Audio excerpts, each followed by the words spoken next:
Welcome to another episode of Metal Detecting with Lugnut. I'm at a house, 1898.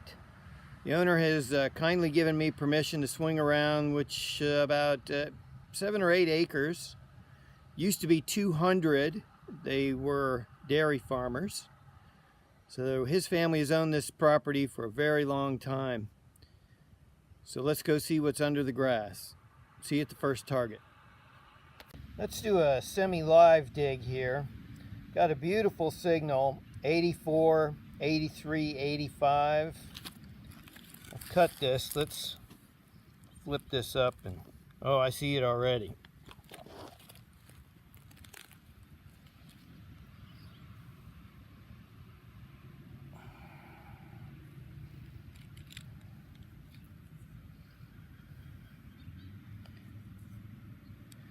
Modern quarter. Well, it's a start. All right, next target.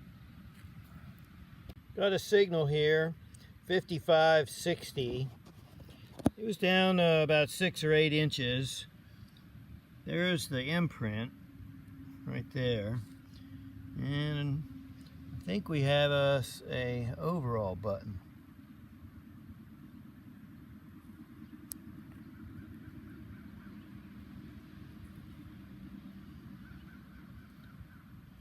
Yeah, most likely. Overall button. I'll clean it up. Looks like there's some writing on it. This is a brand I've never heard of. Looks like Graham, Dallas, and Clover, or Glover. I'll look that up. Get you some information on it. Got a signal here, 55, 60, kind of like the button. It's not a button, it is an earring. Pretty sure this is an earring. A little mangled, but maybe not. That's a lady's earring. Non-precious. The screw type back and a clamp-on earring. 20s, 30s. That's pretty cool.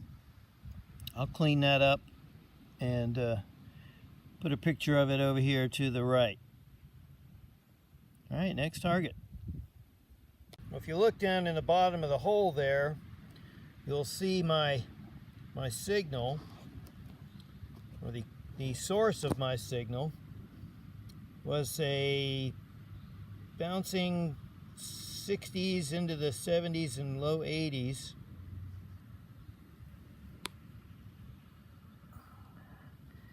A little shine here. I don't think it's precious.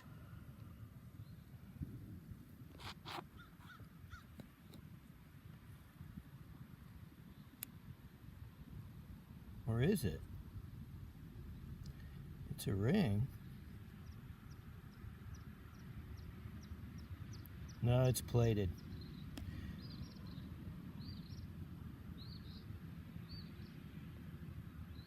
Plated ring with stone. Oh, that's pretty. Let me clean that up a little bit. It's a junker, but it's a nice one. I haven't found a ring in a good while.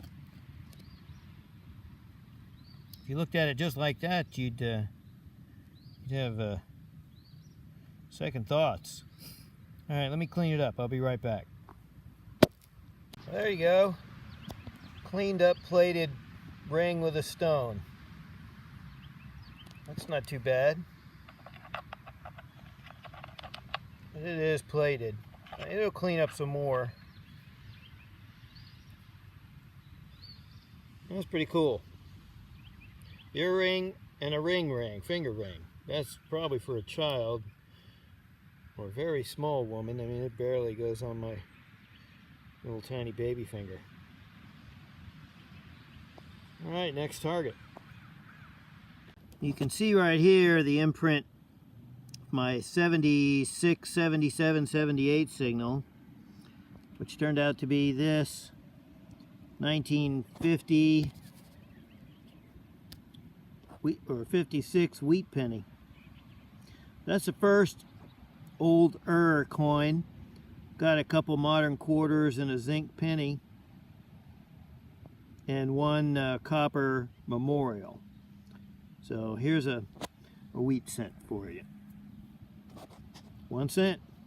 Next target. There in the middle of the frame is the imprint of a low 70s signal. And if we come up a little bit, it's still in the dirt. We got something here.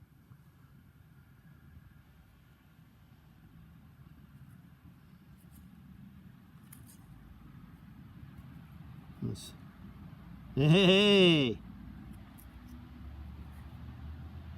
Look at that.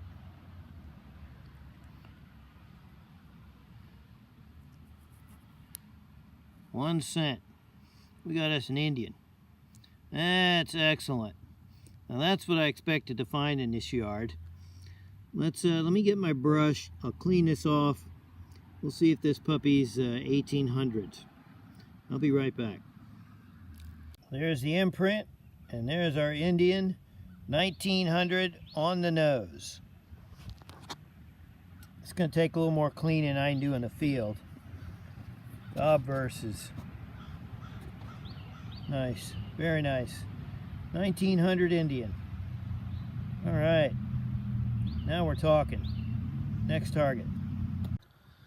The house has been unoccupied for various times, and I am afraid that somebody came and detected this place when no one was around, because I have yet to find a wheat penny other than the 1956. So that and the Indian head are the oldest things I've found in the way of coinage, but the targets are few and far between. I'm walking around the outside of this boxwood and the concrete wall. Had a signal that I would have thought was a penny, 8081, but it's this thing.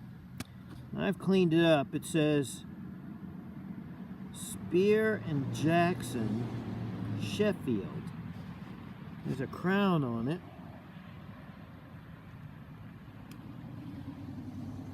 And a post on the back. It's heavy. I'll have to look that up.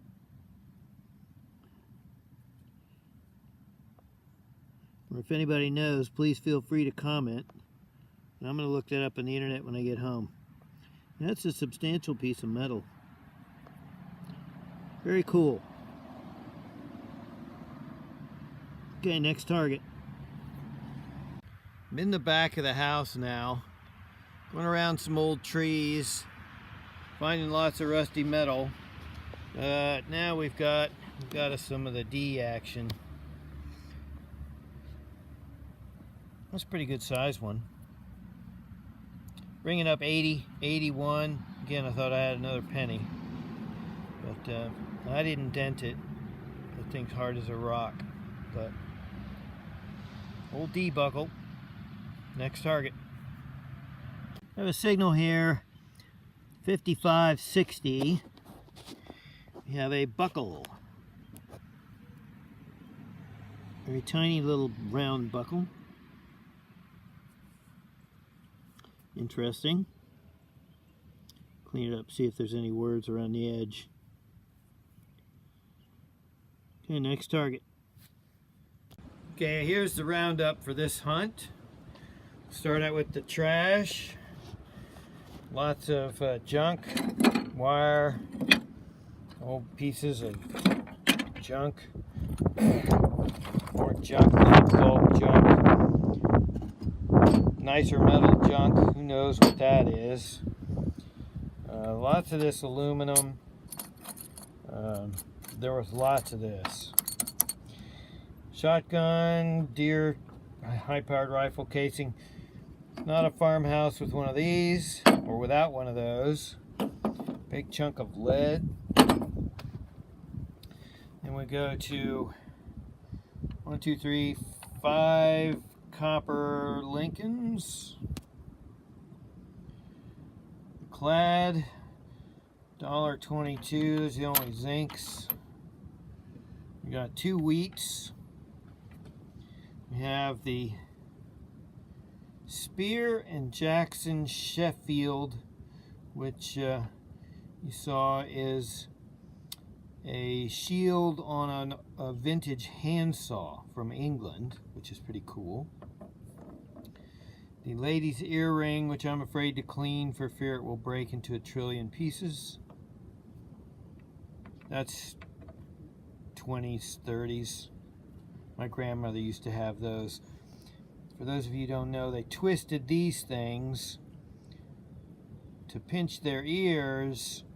This was before people started piercing everything. So it was kind of a masochistic ear crushing device. We have the little belt buckle, which is really cool. It has some nice fancy on the front, nothing on the back. We have the piece of junk, but quality junk jewelry. It's a pretty stone. Silver plated once upon a time. Still partly, but that's a nice stone. And then the best thing is the 1900 Indian head penny, which is really nice. 1900 on the nose. I'll be going back to this place. We'll get some more stuff, hopefully. Although, as I told the owner, I am confident because of the lack of stuff that this place has been cherry-picked thoroughly. There were really no high signals of anything other than the modern coinage. So thanks for watching. Come back again when I go out looking for what's under the grass. Bye for now.